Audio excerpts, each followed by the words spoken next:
जय श्री जगन्नाथ फ्रेंड्स। किन्नर का आशीर्वाद नंबर 1 प्रभु श्रीराम को वनवास गमन। जेतेबेले प्रभु श्रीराम 14 वर्षर वनवास पाई अयोध्या त्याग करुथिले सेतेबेले तांको पछे पछे प्रजागण और किन्नर समुदाय मध्य चलीगले। सेतेबेले प्रभु राम कहिले समस्त स्त्री और पुरुष एठारु फेरी जातु। नंबर 2 14 वर्ष परे प्रत्यावर्तन। 14 वर्ष परे जेतेबेले श्रीराम अयोध्या को फेरिले से देखिले जे बाकी लोक माने तो चली जाइथिले किंतु किन्नर माने सेहिठारे ही तांकु अपेक्षा करी रहिथिले।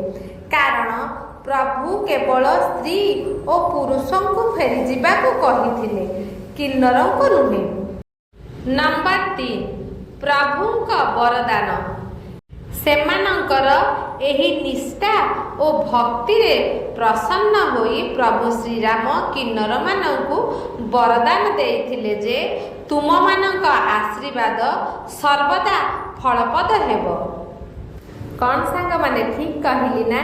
जदि वीडियोटी आपण मानक भल लगी चैनल को सब्सक्राइब करी वीडियो गोटे लाइक कर दियंतु आउ सांग साथी मानकु वीडियोटी शेयर करंतु। लास्ट पर्यंत वीडियो सुनिथिबारु आपनको बहुत बहुत धन्यवाद। रखुछि।